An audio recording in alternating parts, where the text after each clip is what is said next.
军事射压已成常态。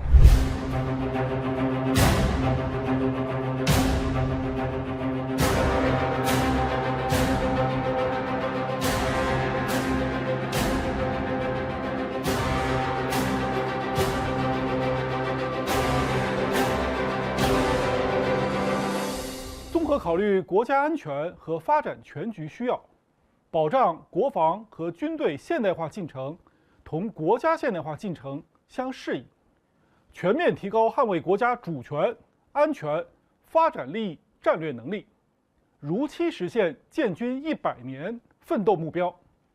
2025年全国一般公共预算安排国防支出1.81万亿元，比上年执行数增长7.2%，其中中央本级支出1.78万亿元，比上年执行数增长7.2%。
In a fresh threat to Taiwan, the commander of People's Liberation Army responsible for Taiwan Strait has said that Chinese military is ready to fight at all times and able to fight at any time.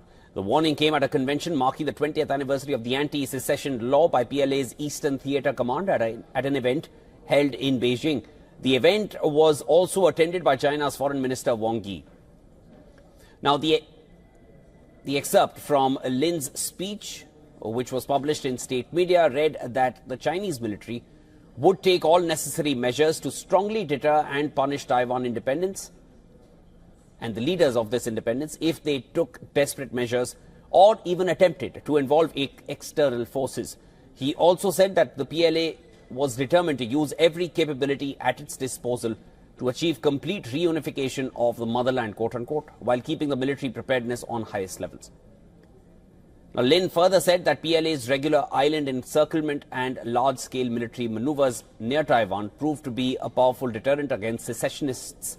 His speech comes at a time when tensions at the Taiwan Strait are at an all-time high, with visuals of Chinese amphibious barges emerging on social media just last week. China has upped the military activity and rhetoric surrounding Taiwan since pro-independence leader William Lai Ching-te came to power in the island nation last year. Beijing has repeatedly termed Lai Ching-te as a dangerous separatist who is likely to increase the risk of a cross-strait war. It has also blamed the Taiwanese leader for escalating tensions by proactively denying that China and Taiwan were subordinate to one another. At the same time, China is also pursuing legal means to deter Taiwanese leaders to refrain them from taking pro-independence stance. Now, the anti-secession law in question is a legal framework which allows China to use non-peaceful means under certain conditions to achieve reunification of Taiwan, which they consider as their own territory. Now, the convention was chaired by China's top lawmaker, Zhao Leji, who called for further improving the legal system against Taiwan independence.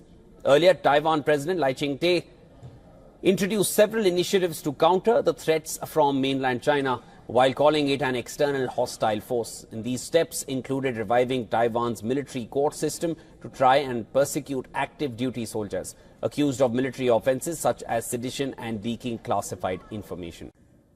From Taiwan to the Pacific, the US and its allies are ramping up efforts to counter China. Taiwan reportedly is overhauling its Marine Corps, modeling its forces after the US system to boost coastal strike capabilities. What lies at the core of this restructuring, you might be wondering? The reactivation of the 77th Brigade, once disbanded in 2013, now being brought back with long-range precision strike weapons, similar to those used by the US Marine Littoral Regiment. In fact, the Taiwanese president has made military modernization a top priority. We know that by now. And the Marine Corps seems to be the first to undergo transformation.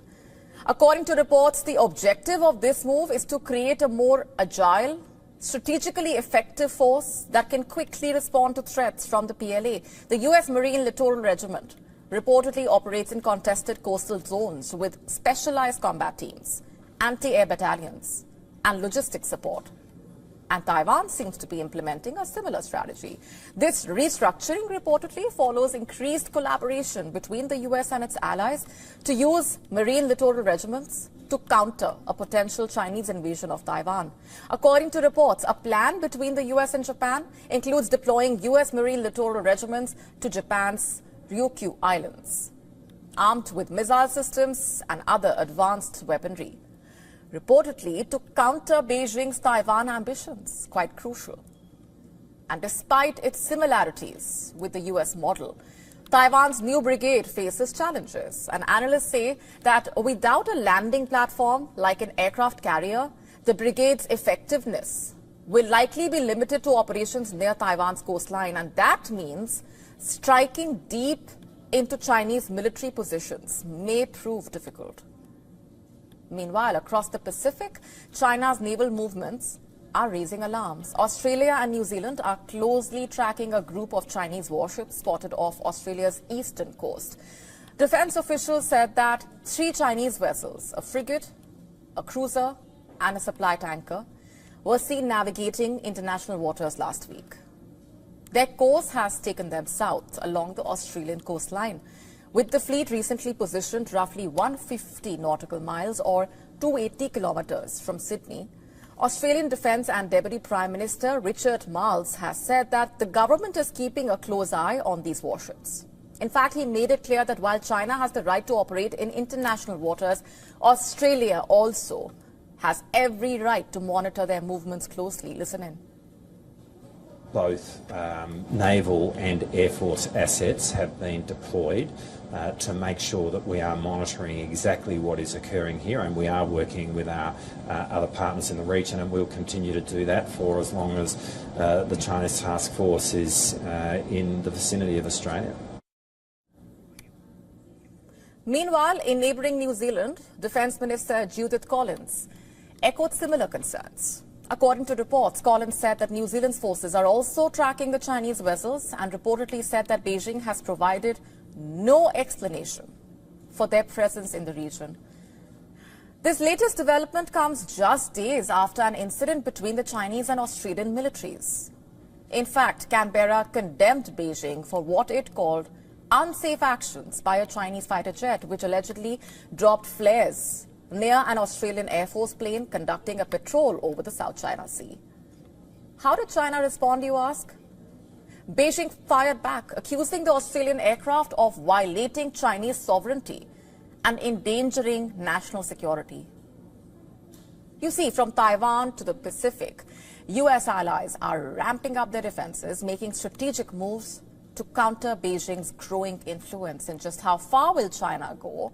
How ready are the US and its allies to respond is the question. Philippines has made it clear it will take all possible measures to counter any attempt by China to impose an air defense zone or restrict freedom of flights over the South China Sea.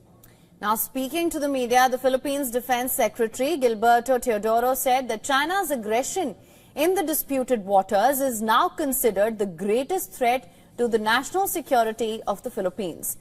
Confrontations over the strategic waterway, which Beijing claims almost in its entirety, have spiked between Chinese and Philippine Coast Guard and Navy forces in the last 2 years.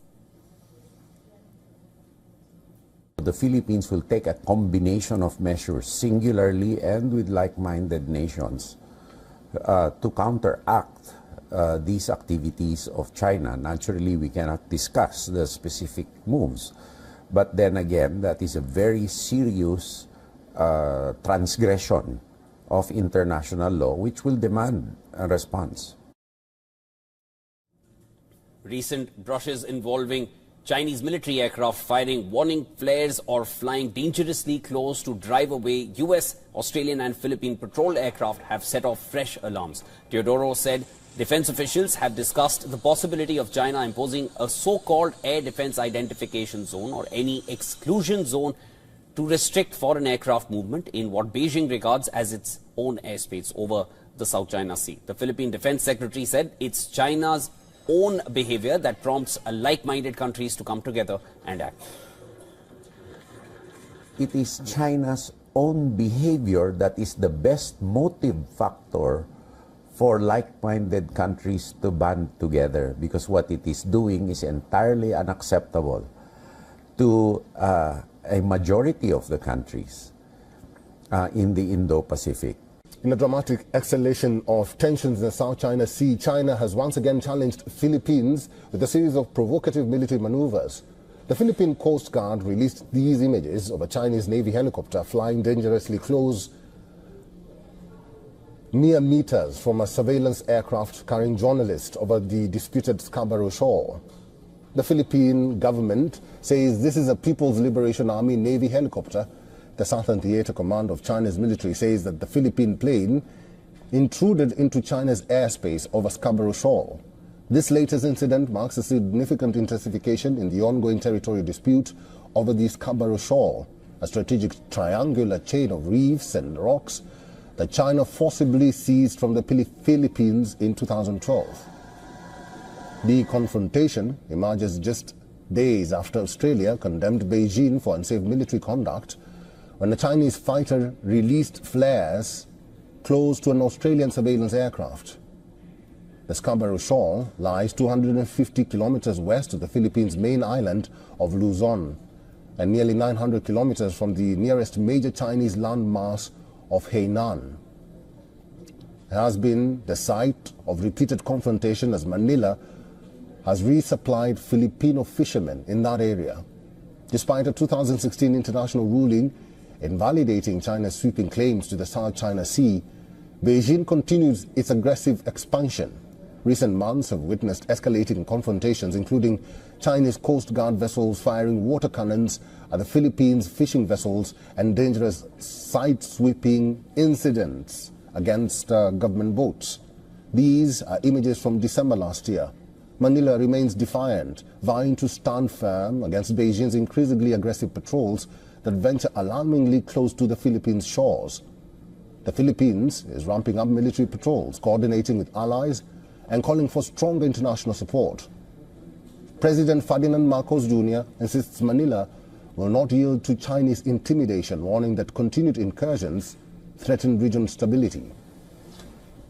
And we're starting off with some breaking updates coming in right this minute. Tensions continue to rise between China and the Philippines. In the latest, the Philippine Coast Guard has accused the Chinese Navy of performing dangerous flight maneuvers when it flew close to a government aircraft patrolling a disputed shoal in the South China Sea. Reportedly, the Philippine Coast Guard saying that the government fisheries aircraft was conducting what it called a maritime domain awareness flight over the Scarborough Shoal, a prime fishing patch located inside the Philippines' exclusive economic zone.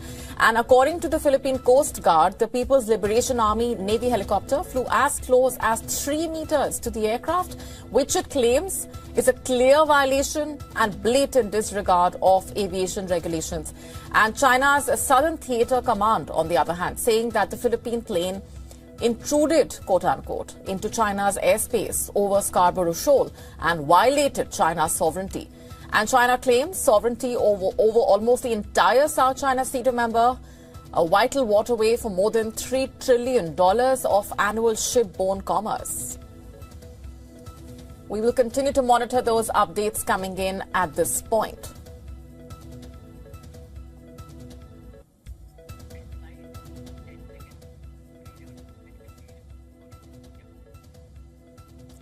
And with the tensions mounting between the two sides, this, of course, is the latest incident that is making headlines as far as those simmering tensions and the escalating tensions in the region are concerned. Of course, the two sides, like we just said, presenting what they are referring to as this incident and their versions of what really happened. China has made a string of changes to its regulations on the People's Liberation Army, emphasizing the significance of war readiness and overseas missions. Now, according to the state news agency Xinhua, the amendments are set to come into force in April and underline that winning battles would be the top responsibility of the Chinese military, fundamentally focusing on the preparation and readiness for combat. Xinhua has further reported that the regulations have been revised to enhance the rule of law in the military, building a strong force which is loyal to the party and has a deep sense of discipline and integrity to be able to fight effectively. Now, the amendments reflect the targets of President Xi Jinping to modernize PLA by 2035 and to become a top-ranked military by the year 2050. The three revised regulations signed by Xi deal with the PLA's internal affairs, discipline and military formations. The new regulations on internal affairs urge the Chinese soldiers to be ready for war at any time by focusing on military affairs study, researching warfare and boosting their combat capabilities to win battles. Now, according to the new rules, military units are required to include wartime management and training exercises and drills. And apart from that, stringent protocols have been put in place in the updated directives to safeguard the military secrets, and a new section has been added for the management of overseas missions. Now, compared with the 2018 version of the regulations, which is just 5 mentions on the term wartime, the word appears 49 times in the new rules. Now, the entire exercise is part of Beijing's attempts to upgrade its legal framework amidst heightened tensions with the United States and escalations with nations such as Taiwan and the Philippines in the South China Sea. On to China now. It has put its military on war footing. That would be the takeaway if you look at what's happening. China has made a string of changes to its regulations on the People's Liberation Army, emphasizing the significance of war readiness and overseas missions. In fact, according to the state news agency Xinhua, the amendments set to come into force in April underline that winning battles should be the top responsibility of the Chinese military, fundamentally focusing on the preparation and readiness for combat. Xinhua reporting that the regulations have been revised to enhance the rule of law in the military, building a strong force which is loyal to the party and has a deep sense of discipline and integrity to be able to fight effectively. The amendments, by the way, reflect the targets of President Xi Jinping to modernize the PLA by 2035 and become a top-ranked military by 2050. The three revised regulations signed by Xi Jinping deal with the PLA's internal affairs, discipline, military formations. The new regulations on internal affairs urge the Chinese soldiers to be ready for war at any time by focusing on military affairs study, researching warfare, and boosting their combat capabilities to win battles. According to the new rules, military units are required to include wartime management in training exercises and drills. Apart from that, stringent protocols have been put in place in the updated directives to safeguard military secrets. And a new section has been added for the management of overseas missions. Compared with the 2018 version of the regulations, which had just 5 mentions of the term wartime, the word appears 49 times in the new rules. From 5 to 49 times, a huge difference. In fact, the entire exercise is part of Beijing's attempts to upgrade its legal framework amid heightened tensions with the United States and escalations with the Philippines, for example, in the South China Sea. China has developed an advanced barge system to support a potential invasion of Taiwan. The new Chinese barge system is designed for efficient ship-to-shore transfer of supplies. With its potential military applications now under close scrutiny, the barge could establish logistical support once an initial breach has been secured. Now, this system is especially important in modern warfare, where mobility, speed and the ability to move resources across the sea quickly can determine the success of a land invasion. Now, the barge system reflects China's broader efforts to modernize and also to expand its amphibious warfare capabilities. Now, Beijing is actively developing specialized landing craft that are designed to transport heavier equipment, such as tanks, directly onto Taiwan's road networks. Now, the reports of the barges has come just months after China launched its first Type 076 new generation amphibious assault ship, the Sichuan. The ship has strong, comprehensive combat capabilities, capable of conducting horizontal landing as well as airborne operations. It also has some excellent amphibious assault capabilities. Further, in January, it was reported that the Chinese Navy had built up a substantial amphibious flotilla. It includes 8 Type 071 landing docks for hauling troops and supplies, at least 3 Type 075 assault ships for carrying troops and helicopters, and also a giant Type 076 assault ship that can launch and land high-performance drones. Now, all 3 types can also deploy landing craft, weighing in at about 400,000 tons. This is, in fact, the second largest amphibious force after the U.S. Navy. Now, the barge system reinforces China's strategic focus on overcoming Taiwan's defensive advantages and ensuring the PLA's capacity to sustain large-scale amphibious operations. While Taiwan's well-fortified coastline also presents challenges, the strength of China's amphibious system could play a pivotal role in any future military confrontation. So as Taiwan seeks to boost its defenses, it's also developed the key components for its military training jets. Taiwan's defense ministry has said that it has developed the components that are needed to deliver its indigenously produced advanced jets on time.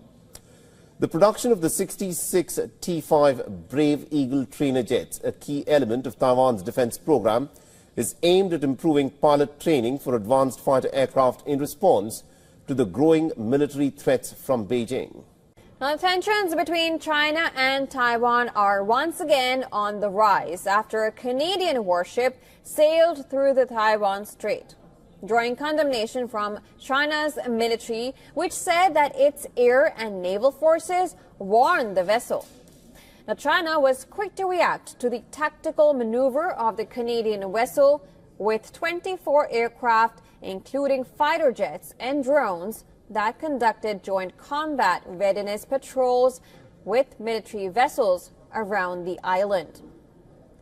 As per reports, China's military radioed the ship, warning it to change course.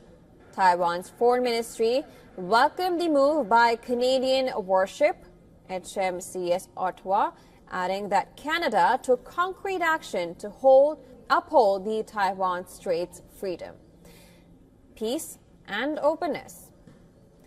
The development comes days after U.S. Navy ships conducted a similar mission, where a U.S. destroyer and an ocean survey ship sailed through the strait on 10th of February.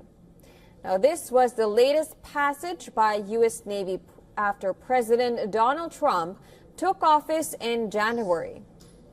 On the other hand, U.S. Indo-Pacific Command leader Admiral Sam Papero has warned that China could mount an invasion on Taiwan in the guise of a regular exercise.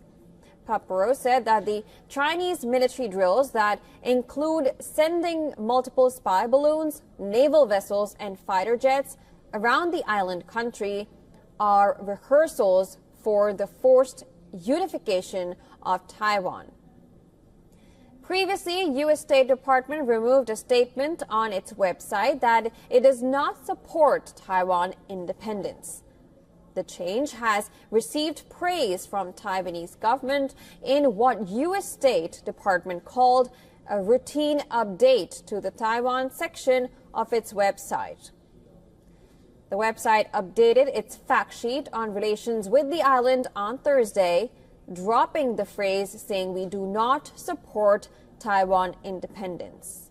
Although it continues to state its adherence to the One China. Now, amidst the backdrop of Russia and the United States engaging in talks over the Ukraine war, China is holding a second live-fire exercise in international waters. And New Zealand's defense ministry has revealed just a day after sparking concerns following similar drills off Australia's east coast. In the past year, China, along with Russia, has conducted nearly about 12 joint drills, demonstrating a new level of intensity and geographical reach. Just last July, Russia and the Chinese warplanes had flown near Alaska, prompting the United States and the Canadians to scramble. In October, the Russian border guard ships and the Chinese Coast Guard cutters had navigated the Bering Strait, operating in the Arctic waters. More recently, the partners also conducted coordinated naval patrolling through the Balintang Channel near the Philippines, while the Russian warships sailed past Taiwan during a major naval display. A Russian patrol aircraft also entered the Japanese airspace, triggering intercepts near Hokkaido. Now, this cooperation is part of a long-standing partnership that has over 100 joint drills since 2003. But recent activities have signaled a significant escalation. China and Russia aim to project military might, challenge US dominance, and also create multi-front threat scenarios. The United States is scrambling jet fighters, strengthening alliances with Japan, South Korea, and the Philippines, and reassessing its strategic position. As the global power dynamic shifts, the China-Russia alliance is poised to redefine international security. Moving on, China's military has started live fire exercises in the Gulf of Tonkin, just days after Vietnam published a map marking what it considers its territory in the body of water between China and Taiwan. China's Maritime Safety Administration said the exercise would be focused on the Bibu Gulf area closer to the Chinese side of the Gulf of Tonkin.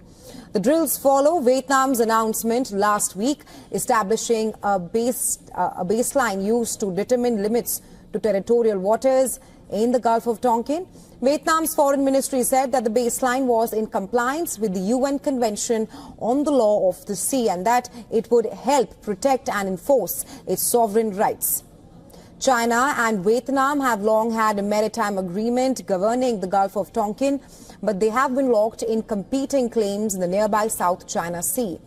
Chinese aggression in the region has been growing as well. In October 10th, Vietnamese fishermen were assaulted near the Paracel Islands. China claims almost the entire South China Sea as its own, but it has not publicly released exact coordinates of its claim other than a map broadly demarcating what it calls its own territory. Well, along with Vietnam, China's claims also overlap with those of the Philippines, Malaysia, Brunei and Taiwan. Tensions have been particularly high with the Philippines, with regular confrontations between the two countries. Last week, a Chinese Navy helicopter flew within 3 meters of a Philippine patrol plane over the South China Sea, and this was near the disputed Scarborough Shoal off the northwestern Philippines. Both the Philippines and China lay claim to the reef. And Taiwan has detected 17 Chinese military aircraft, 8 naval vessels and 3 official ships around the country. Taiwan claims that of these, 15 sorties crossed the median line of the Taiwan Strait. In a post on social media site X, Taiwan has claimed that the aircraft and the vessels entered Taiwan's northern, central and southwestern and southeastern air defense identification zone.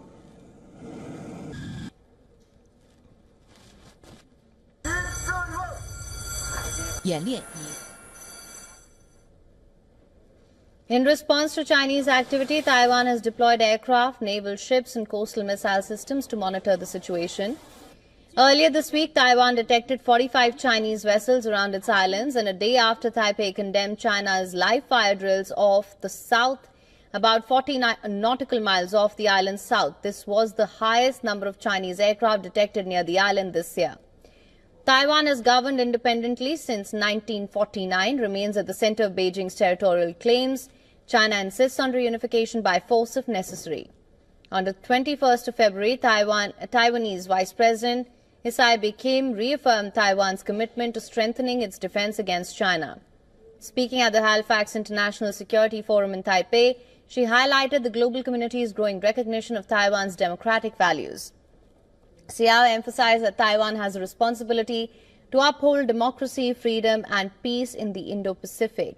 She urged vigilance, stressing that peace cannot be taken for granted. Moving on, China's military says it expelled 3 Philippine aircraft that it claimed illegally entered airspace near the Spratly Islands. And in the South China Sea, People's Liberation Army's Southern Theatre Command spokesperson said it tracked and warned off 2 C-208 aircraft and 1 N-22 aircraft of the Philippines found in the airspace near the disputed islands. The official criticized recent Philippine actions, accusing the Philippines of repeatedly distorting and smearing China's legitimate maritime law enforcement activities.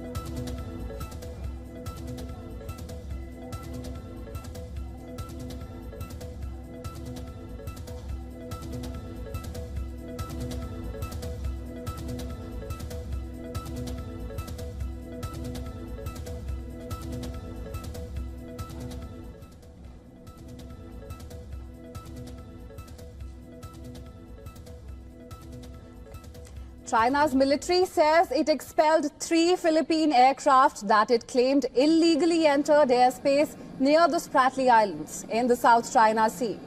Now, People's Liberation Army's Southern Theatre Command spokesperson said it tracked and warned off 2 C-208 aircraft and 1 N-22 aircraft of the Philippines found in the airspace near the disputed islands. The official criticized recent Philippine actions, accusing the Philippines of repeatedly distorting and smearing China's legitimate maritime law enforcement activities. The United States calls China the biggest threat to national security, which means that in order to remain the world's largest and the most lethal fighting force, America's military must be stronger than Beijing's forces. But as the Voice of America Pentagon correspondent Carla Babb reports, while the Chinese Navy keeps growing, the number of ships in the U.S. fleet appear to be decreasing. Take a look. The U.S. Navy, 296 ships strong. Thousands of companies build the parts and maintain them, including Fairbanks Morse Defense, the largest engine manufacturer in North and South America. This engine has about 10,000 horsepower. CEO George Whittier tells VOA 90% of the company's business goes to the U.S. Navy or Coast Guard. The company, he said, expected the size of the Navy fleet to increase to match Navy force structure goals that get bigger every year. But in recent years, the fleet decreased. Last year's budget funded just 6 new Navy ships, while decommissioning 15 from the fleet. And then for the 2025 budget plan, originally that was supposed to be 10 new ships, and now they're only going to asking for 6 new ships again, and they want to decommission 19. So that's then down minus 13. While the U.S. Navy is still considered the most powerful in the world when it comes to firepower and tonnage, the number of U.S. Navy ships is falling behind China's. Its Navy is on pace this year to surpass 400 ships, according to the Pentagon. It's very frustrating and very challenging to be a supplier. They're rapidly growing the size of their Navy, and here we are on the sidelines. It's, we need to get more ships that are out there. We send a shipbuilding plan to Congress every year. Admiral Jim Kilby, the acting chief of naval operations, agrees. And we've advocated for a bigger Navy for a long time. But he says he hasn't had the budget to replace all his aging ships and submarines, much less grow the force. And when we get a new ship, we'll replace an old ship because that old ship is more expensive and harder to maintain. Whittier says the lack of growth isn't just slowing the maritime defense industry, it's sinking the supply chain. There's thousands and thousands of suppliers that have gone out of business, and it's a real risk. I got a note from the folks at Electric Boat that make the submarines, and they'd identified something like 350 critical suppliers where they were concerned if they go out of business that they don't necessarily have a backup. Fairbanks Morse Defense happens to be one of the biggest suppliers to U.S. submarines and the sole U.S. company supplying the biggest engines used in the military's amphibious warfare ships. Without 4 of these, an amphib is nothing but a piece of metal floating in the water. Each engine about the size of a small school bus. We should have 2 engine suppliers, but the reality is if the Navy's only going to build 6 ships a year, it's a struggle to keep 1 engine supplier in business, let alone 2. A problem so concerning, the president is taking action, announcing this month a new office in the White House devoted entirely to shipbuilding. We used to make so many ships. We don't make them anymore very much, but we're going to make them very fast, very soon. Congress is expected to increase the military's budget to surge resources for its shipbuilding shortfalls. While most ships made in the United States are for its military, Senator Mark Kelly tells VOA the state of U.S. commercial shipping is even more dire. We went from 10,000 ships during World War II to 85 today. So in case of an emergency, in case of a conflict with a near-peer adversary, we're quite limited to getting all those supplies and equipment, troops across the ocean. The United States builds about 5 commercial ships each year. China builds more than 1,000. They have one shipyard, just one shipyard, that's bigger than all of our shipyards put together. They can construct them very, very quickly. And we just don't do that anymore. Kelly in December introduced bipartisan legislation called the Ships for America Act. The bill aims to increase the U.S. commercial fleet by 250 ships in 10 years, which will also increase the supply chain for military ships. A lot of the parts that go into a U.S. aircraft carrier, some of those same parts for those systems go in merchant ships. Kelly says the bill uses tax incentives and fees on cargo coming into the country to fund the growth. There are provisions in the legislation to have it fully paid for, so we don't have to add anything to the annual deficit.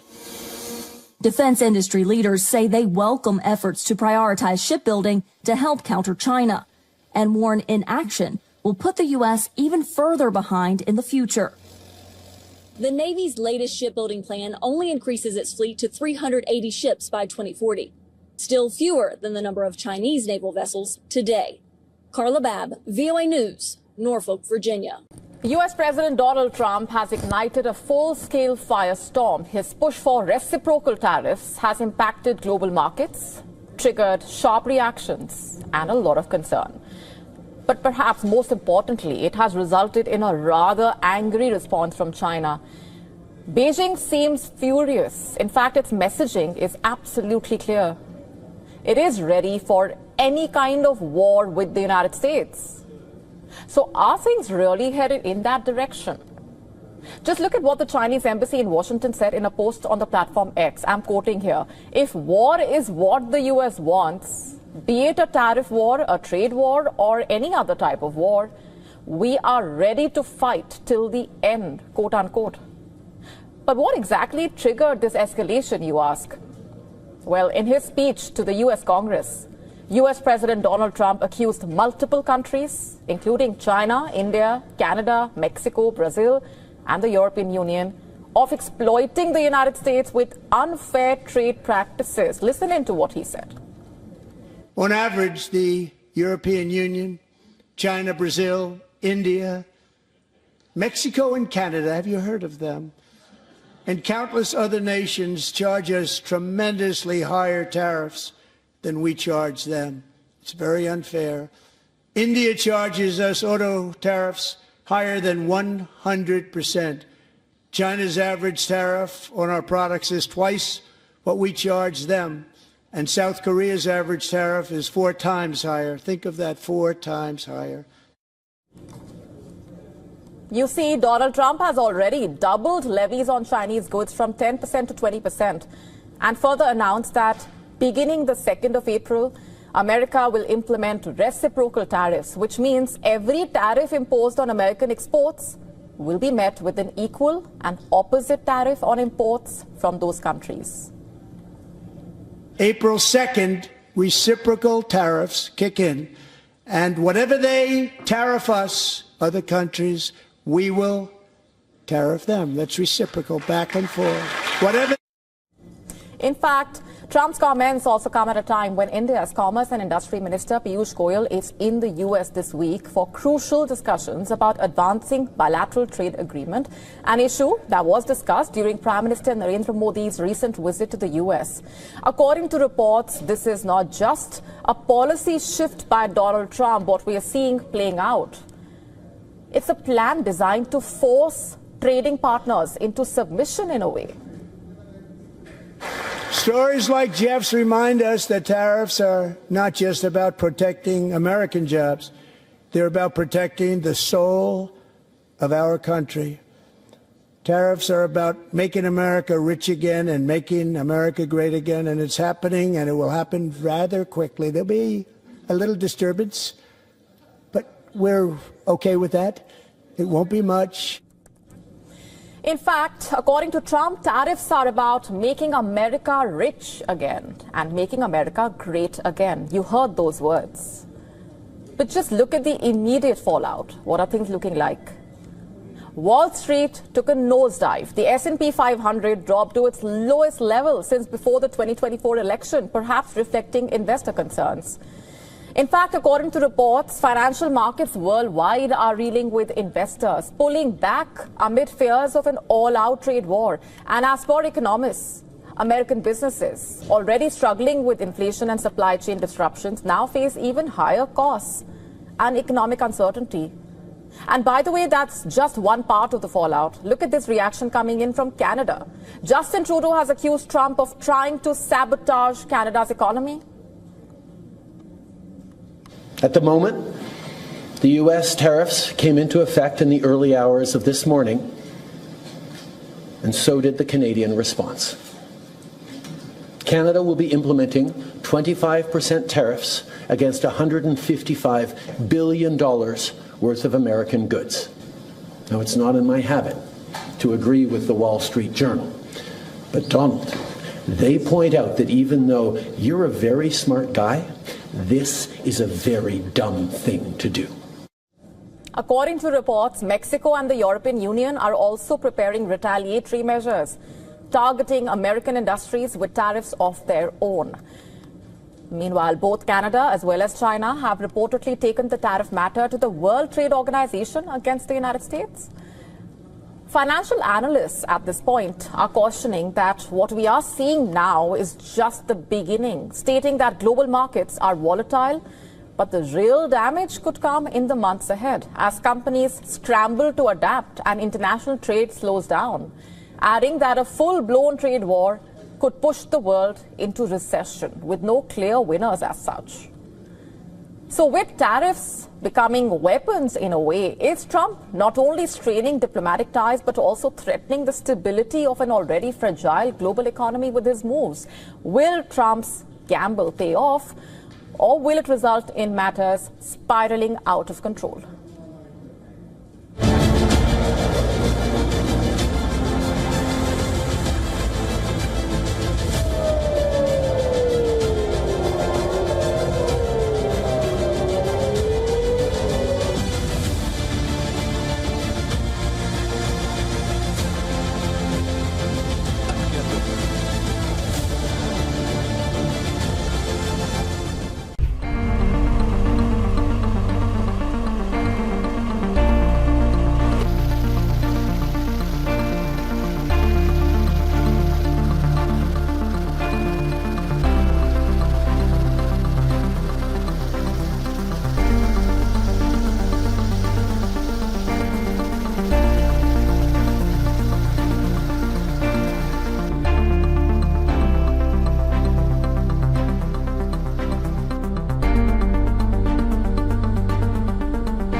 台独分子闹得越欢，脖子上的绳索就会勒得越紧，头顶上的利剑就会愈加锋利。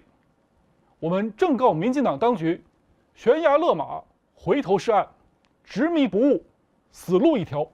解放军一向是打毒促统的行动派。